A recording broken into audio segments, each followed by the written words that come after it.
नमस्कार, आप देख रहे हैं SSN24 न्यूज चैनल। बिहार में सत्ता जो है वो दावे करती है कि सब कुछ ऑल इज वेल। यहाँ सुरक्षा व्यवस्था जो है चाक चौबंद। फिर कल एक विद्यालय जाने वाली छात्रा को गोलियों से भून दी जाती है। सेक्स रैकेट के खिलाफ बोलने वाले युवा को मार दिया जाता है और उसे कहा जाता है कि वह शराब का व्यापारी था। इतने सालों से बिहार में शराब बंद है, फिर भी वो शराब व्यापारी निकलता। भरत तिवारी के लिए कहा जाता है कि वो पाकिस्तान का एजेंट था। नीट छात्रा के साथ जो बदसलूकी हुई उसके लिए आज तक कोई परिणाम नहीं निकले। खगड़िया में 4 साल की बच्ची के साथ बलात्कार हुआ, उसकी मौत हो गई, उसके साथ भी कोई परिणाम नहीं आए। ऐसी कई घटनाएं हैं। अगर उसको गिनाया जाए तो जब से सम्राट चौधरी गृह मंत्री से लेकर मुख्यमंत्री बने हैं तो हजारों गिनतियों में मुकदमे आ जाए, लेकिन परिणाम में केवल गोल मटोल आश्वासन ही मिलता है। थक हार करके उसे CBI को दे दी जाती है। वह CBI भी अपराधियों को बचाने में ही लग जाती है। दिल्ली में जो कल घटना घटी वो अच्छे दिन की एक मिसाल है। भारतीय जनता पार्टी के सुप्रीमो ने कहा था कि हम अच्छे दिन लाने वाले हैं। वो अच्छे दिन का नमूना कल हमें देखने को मिला। ऐसे ही कुछ मुद्दे हैं, उन मुद्दों पर हम चर्चा करेंगे और चर्चा में हमारे साथ हैं पटना उच्च न्यायालय के अधिवक्ता सत्येंद्र कुमार जी। सर, आपका हमारे चैनल में स्वागत है। आपका भी स्वागत है। सर, दिल्ली में कल जो हुआ 20 जुलाई को, ये एक अपने आप में इतिहास रच दिया। इतने लोग जुटे जो अन्ना हजारे के बाद की सबसे बड़े आंदोलन थे, लेकिन प्रशासन के साथ उसमें कुछ ऐसे लोग का भी समावेश था जो सादे ड्रेस में थे। उन्हें देखकर कहीं से नहीं लग रहा था कि ये प्रशासन के लोग। सीधा कहें तो उसको देख करके ये लग रहा था कि वो MSF के सदस्य थे, यानी मोदी साहब फोर्स के वो सदस्य थे। और वो जिस तरह से अंधाधुंध लाठियां चला रहे थे प्रदर्शनकारियों पर, ये कहाँ तक उचित है? ये बहुत ही अनुचित है। देखिए, ये जो गवर्नमेंट है देश की, नरेंद्र मोदी जी के नेतृत्व में, इसका एकमात्र उद्देश्य रहता है कि हम कैसे शक्ति प्राप्त करें। वो चुनाव के माध्यम से हो, धन के माध्यम से हो या दूसरे माध्यमों से हो। और इस रास्ते में अगर कोई रोड़ा बन करके आता है तो उसे समाप्त करने की कोशिश की जाती है। ये छात्र क्या कह रहे थे कल? शांतिपूर्ण तरीके से सिर्फ अपनी आवाज बाहरी सरकार तक पहुंचा रहे थे, संसद में बैठे हुए उन तमाम मंत्रियों तक, कि भाई पिछले 10 वर्षों में 152 एग्जामों के पेपर लीक हुए, 7 करोड़ से ज्यादा छात्र प्रभावित हुए, खरबों रुपए बर्बाद हुए, कितने के लाइफ खत्म हो गए, 30 से ज्यादा रिसेंटली बच्चों ने सुसाइड कर लिया। सरकार किसकी बात सुन रही है? कौन सी बात सुन रही है? सरकार की कौन सी मंशा है? तो सरकार ने क्या किया?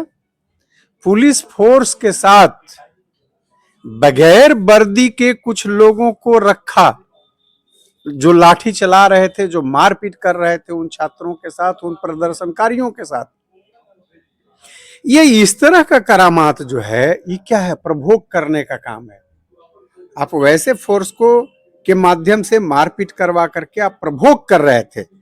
किसी की गिरफ्तारी नहीं हुई ऐसे लोगों की जो बिना वर्दी के थे, लाठी लेकर के जो मारपीट कर रहे थे। अगर उनको पुलिस रोकी नहीं और गिरफ्तार नहीं की, इसका मतलब सरकार जानबूझ के उनके माध्यम से ये काम करवा रही थी। तो ये कोशिश कर रही थी कि प्रदर्शनकारियों से उनको प्रभोग करके कुछ न कुछ वैसा गलत काम करवा दें। भाई, प्राइवेट वेस में अगर कोई मारपीट कर रहा था तो उसके साथ उलझ भी सकते थे प्रदर्शनकारी, और फिर गोली चलवाती सरकार। अपने फोर्स से, ये मंशा थी। ये बहुत दुखद है और ये सरकार समझ में नहीं आता है।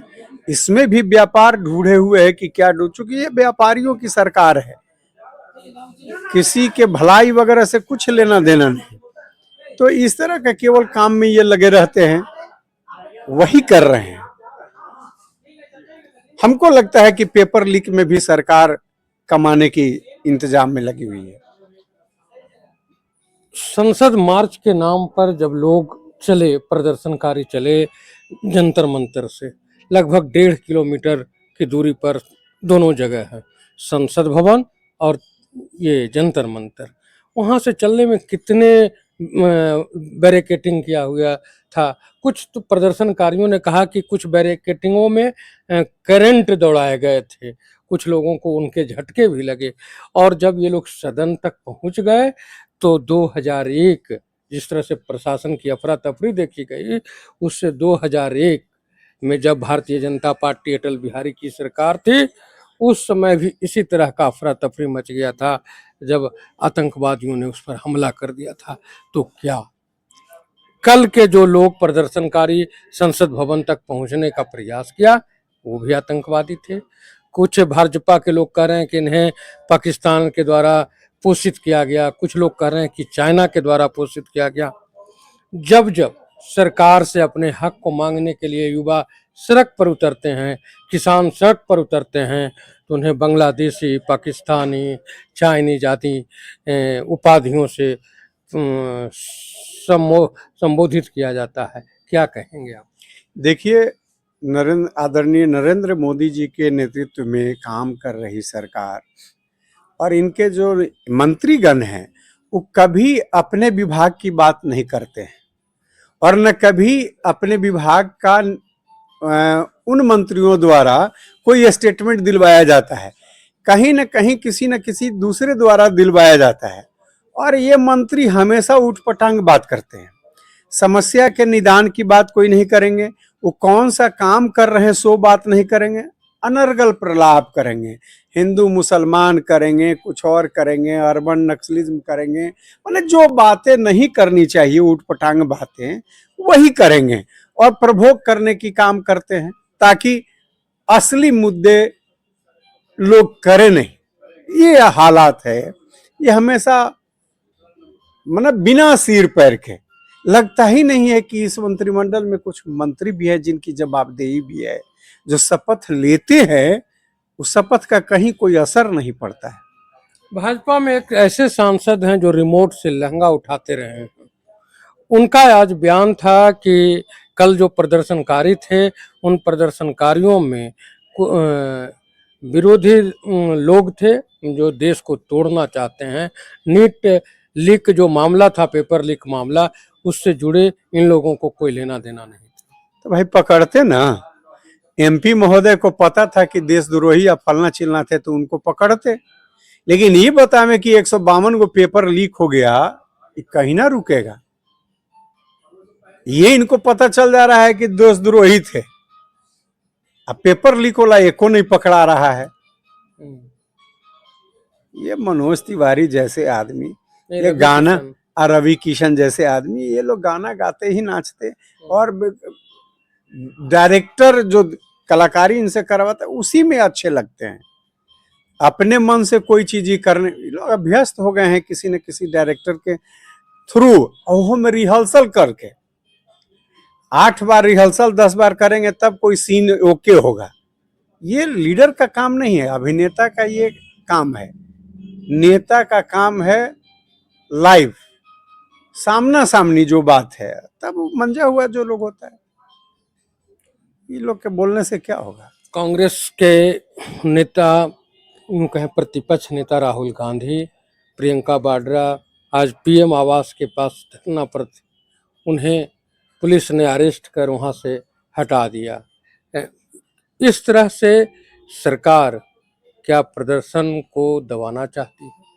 देखिए, सरकार तो प्रदर्शन चाहती ही नहीं है, इसीलिए जो प्रजातांत्रिक तरीके से अपनी भावना से अवगत कराते हैं तो उनके साथ बेरहमी से पेश आती है। वांगचुक जो हैं उनको 160 दिन से ज्यादा जेल में रखा। वो क्या कह रहे थे? यही कह रहे थे ना कि चाइना हमारे यहाँ घुसते जा रहा है। चाइना का वो भाई विरोध कर रहे राजनाथ थे। सिंह ने तो पार्लियामेंट में कहा कि 38,000 किलोमीटर से ज्यादा कब्जा कर लिया। चाइना क्या विरोध गलत कह रहा था? चाइना का ये विरोध कर रहे थे और इनको चाइना का ही एजेंट बता दिया। अरे चाइना के तो हमारे मोदी जी और अमेरिका के एजेंट हैं। कर्जा उर्जा मित्रों को दिलवाए हुए हैं, वो मांगता है कट से। ये बोल पाते हैं कभी?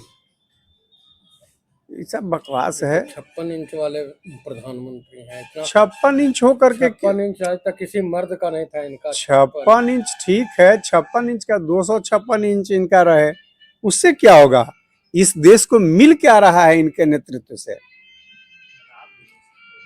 कहीं कुछ नहीं मिल रहा है। 56 इंच का क्या असर पड़ा? कंचनजंगा का चोटी लगा दिए क्या अपने सीनों में? भाई पाकिस्तान में अपने निर्णय नहीं ले सके, ट्रंप निर्णय लिया।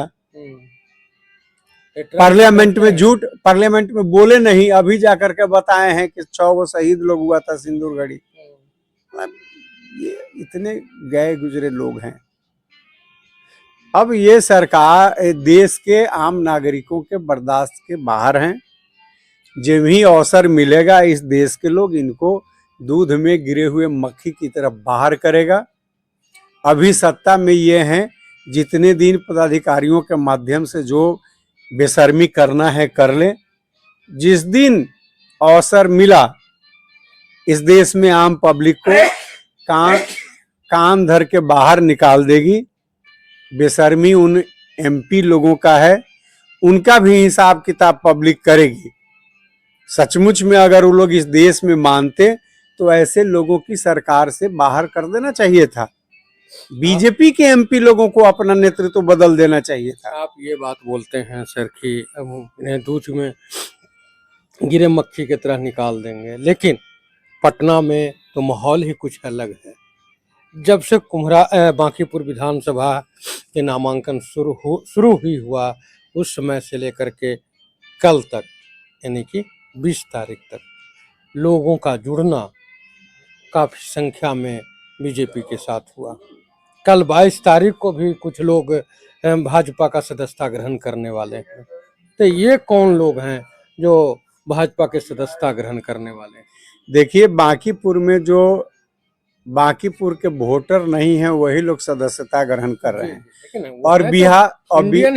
और बिहार भर के लोग जो हैं, जो भाजपा के कार्यकर्ता हैं, वो घूम रहे हैं, लेकिन असर नहीं पड़ रहा है।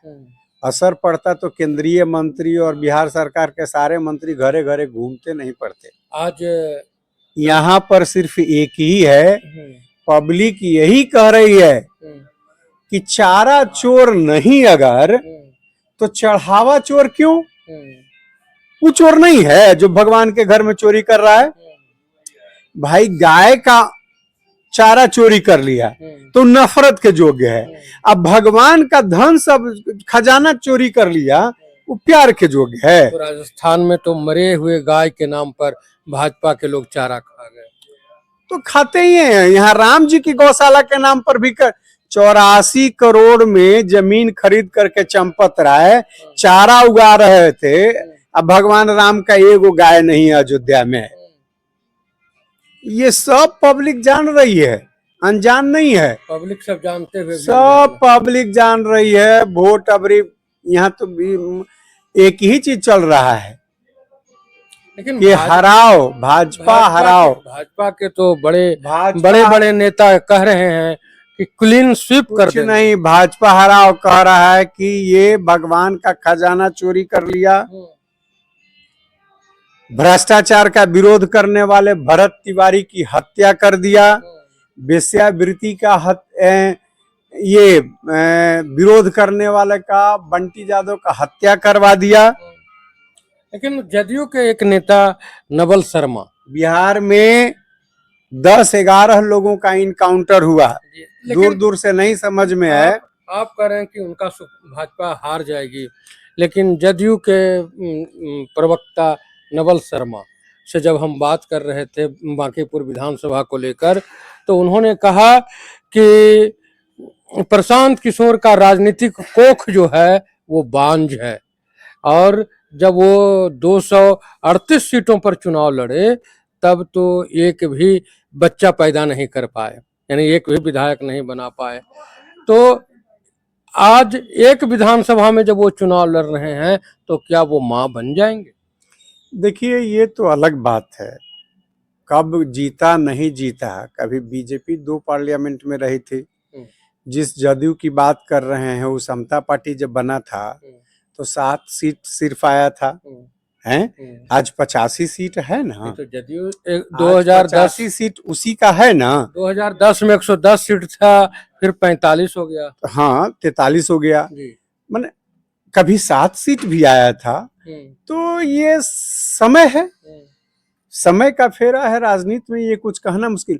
आज का लेकिन जो बांकीपुर में हालात है वो चीख चीख करके खोज रहा है, कहाँ है अयोध्या का चोर, राम जी के खजाना चोरी करने वाला, वो कहाँ है। भरत भूषण तिवारी की जो भ्रष्टाचार के खिलाफ लड़ रहा था एक नौजवान, उसकी हत्या करवाने वाली ये सरकार, इन सारे बातों की हो रही है। उसमें प्रशांत किशोर कहीं नहीं है भाई। है कि चारा चोर वाले को अगर नहीं चुनेंगे तो चढ़ावा चोरी करने वाले को कैसे चुनेंगे। तो बीच में जो होगा वही ना। ईमानदारी से लोग कहें कि तीसरा जो है जिसकी चर्चा है वो प्रशांत किशोर के सिवा और किसकी चर्चा है कोई।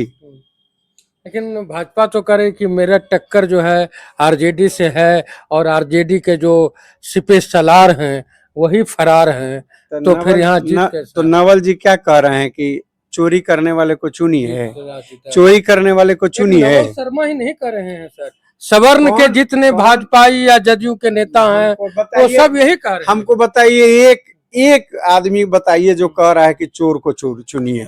अगर नहीं कह रहा है तो सीपी ठाकुर जी के पुत्र क्या नाम है, विवेक ठाकुर, जो मुजफ्फरपुर में विधायक नहीं बने, मुखिया तक नहीं बना, और वो व्यक्ति आज बांकीपुर में यह कह रहा है कि आप चढ़ावा चोरी करने वाले पार्टी के जो पकड़ुआ उम्मीदवार है उसे चुनाव जिताइए, तभी हमारी इज्जत बचेगी। श्याम जी, पॉलिटिकल पार्टी का वर्कर पार्टी का अपना सेल्समैन होता है।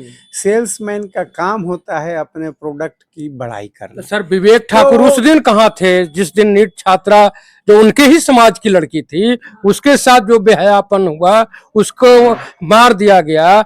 उसके बाद उन्हीं के समाज की एक और लड़की जिसको बेगूसराय से आकर के होटल में वो परीक्षा देने के लिए रुकी थी, उसको वहां से एक पासवान जाति का जो चिराग पासवान के वंशज है वो उसको निकाल करके ले जाना चाह रहा था। उसके बाद उन्हीं के विवेक ठाकुर के ही वंशज बेगूसराय में जब एक महिला का सामूहिक बलात्कार कोयरियों के द्वारा होता है तब ये विवेक ठाकुर कहाँ मुंह काला कर रहे थे।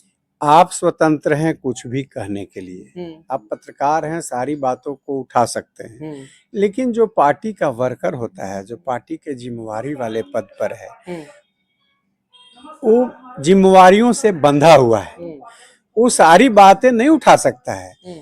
उन्हीं की पार्टी के खिलाफ अगर कोई बात जा रही हो तो कैसे उठाएंगे। उन्हें उनको दिखाई दे रहा है कि आर.के. सिंह का क्या हुआ था। आर.के. सिंह ने सच्चाई उठाने की कोशिश की इस प्रदेश में, तो बीजेपी ने उनको बाहर का रास्ता दिखा दिया। विवेक ठाकुर क्यों आर.के. सिंह के रास्ते पे जाएंगे?